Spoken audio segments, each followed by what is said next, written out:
On August 28, 1963, approximately 250,000 people from all over the country gathered on the steps of the Washington, D.C. Lincoln Memorial during the March on Washington for Jobs and Freedom, just to hear Martin Luther King deliver his I Have a Dream speech. And it went like this. I am happy to join you today in what will go down in history as the greatest demonstration for freedom in the history of our nation. 50 years ago, a great American in whose symbolic shadow we stand today signed the Emancipation Proclamation. This momentous decree is a great beacon light of hope to millions of Negro slaves who had been seared in the flames of withering injustice. It came as a joyous daybreak to end the long night of their captivity. But 100 years later, the Negro is still not free. 100 years later, the life of the Negro is still badly crippled by the manacles of segregation and the chains of discrimination. 100 years later, the Negro lives on a lonely island of poverty in the midst of a vast ocean of material prosperity. 100 years later, the Negro is still languish in the corners of American society and finds himself in exile in his own land. So we've come here today to dramatize a shameful condition.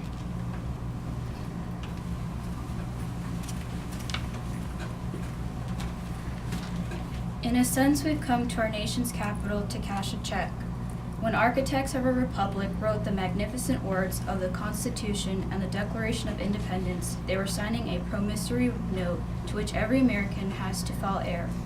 This note was a promise that all men, yes, black men as well as white men, would be guaranteed the unalienable rights of life, liberty, and the pursuit of happiness. It is obvious today that America has defaulted on this promissory note insofar as her citizens of color are concerned.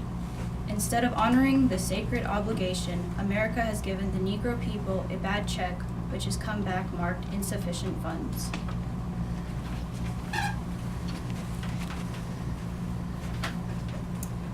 But we refuse to believe that the Bank of Justice is bankrupt. We refuse to believe that there are insufficient funds in the great vaults of opportunity of this nation. We've come to cash this check, a check that will give us upon demand the riches of freedom and the security of justice. We have come to this hallowed spot to remind America of the fierce urgency of now. This is no time to engage in the luxury of cooling off or taking the tranquilizing drug of gradualism. Now is a time to make real the promises of democracy. Now is a time to rise from the dark and desolate valley of segregation to the sunlit path of racial justice. Now is a time to lift our nation from the quicksands of racial injustice to the solid rock of brotherhood.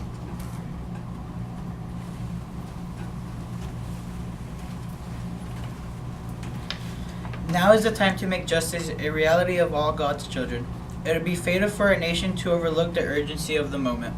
This sweltering summer of Negroes' legitimate discontent will not pass until there is an invigorating autumn of freedom and equality. 1963 is not the end, but the beginning.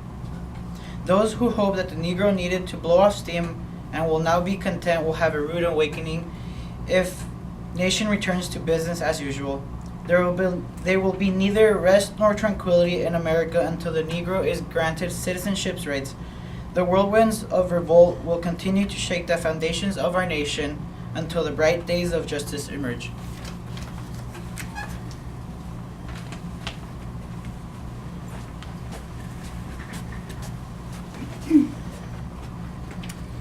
And that is something that I must say to my people who stand on the worn threshold which leads into the palace of justice. In the process of gaining our rightful place, we must not be guilty of wrongful deeds. Let us not seek to satisfy our thirst for freedom by drinking from the cup of bitterness and hatred. We must forever conduct our struggle on the high plane of dignity and discipline. We must not allow our creative protest to degenerate into physical violence. Again and again, we must rise to the majestic heights of meeting physical force with soul force. The marvelous new militancy which has engulfed the Negro community must not lead us to distrust all white people, for many of our white brothers, as evidenced by their presence here today, have come to realize that their destiny is tied up with our destiny.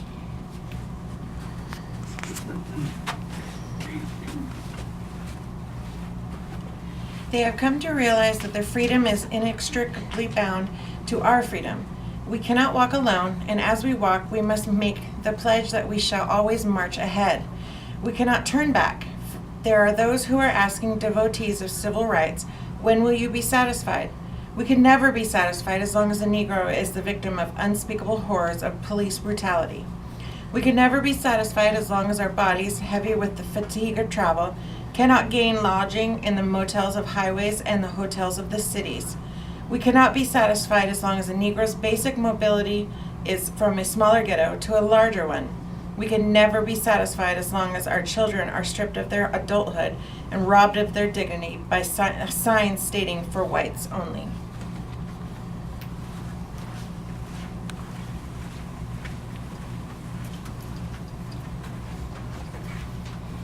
We cannot be satisfied as long as a Negro in Mississippi cannot vote, and a Negro in New York believes he has nothing for which to vote. No, we are not satisfied, and we will not be satisfied until justice rolls down like waters and righteousness like a mighty stream. I am not unmindful that some of you have come here out of great trials and tribulations. Some of you have come fresh from narrow jail cells. Some of you have come from areas where your quest for freedom left you battered by the storms of persecutions and staggered by the winds of police brutality. You have been the veterans of creative suffering. Continue to work with the faith that unearned suffering is redemptive. Go back to Mississippi, go back to Alabama, go back to South Carolina, go back to Georgia, go back to Louisiana, go back to the slums and the ghettos of our northern cities, knowing that somehow this situation can and will be changed. Let us not wallow in the valley of despair.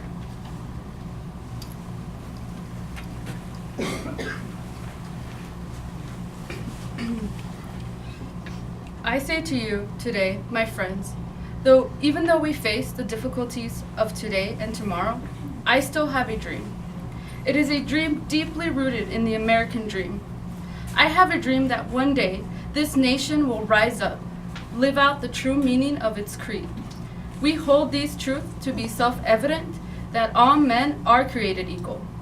I have a dream that one day on the red hills of Georgia, sons of former slaves and sons of former slave owners will be able to sit down together at the table of brotherhood. I have a dream that one day, even the state of Mississippi, a state sweltering with the heat of injustice, sweltering with the heat of oppression, will be transformed into an oasis of freedom and justice.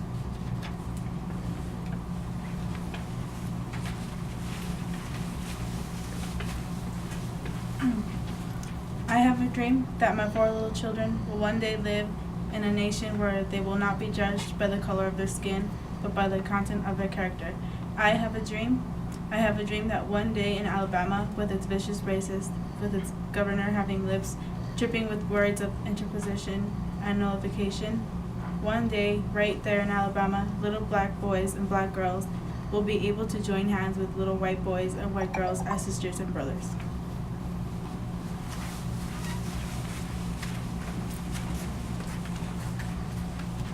I have a dream today. I have a dream that one day every valley shall be exhalated, every hill and mountain shall be made low, the rough places will be made plain, and the crooked places will be made straight. And the glory of the Lord shall be revealed, and all the flesh shall see it together. This is our hope. This is the faith that I go back with to the south. With the faith we will be able to hew the mountain of despair a stone of hope. With this faith we will be able to transform the jangling discords of our nation into a beautiful symphony of brotherhood. With this faith we will be able to work together, to pray together, to struggle together, knowing that we will be free one day.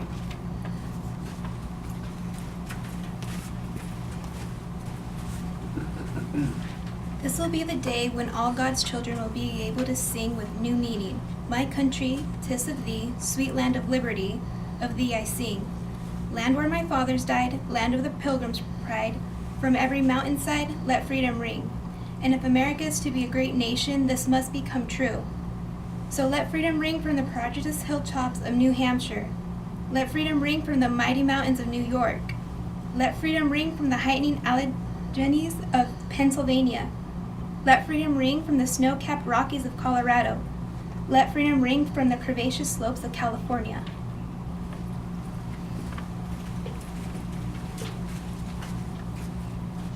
But not only that, let freedom ring from Stone Mountain of Georgia. Let freedom ring from Lookout Mountain of Tennessee. Let freedom ring from every hill and molehill of Mississippi. From every mountainside, let freedom ring. When we allow freedom to ring, when we let it ring from every city and every hamlet, from every state and every city, we will be able to speed up that day when all of God's children, black men and white men, Jews and Gentiles, Protestants and Catholics, will be able to join hands and sing in the words of the old Negro spiritual. Free at last, great God Almighty, we are free at last.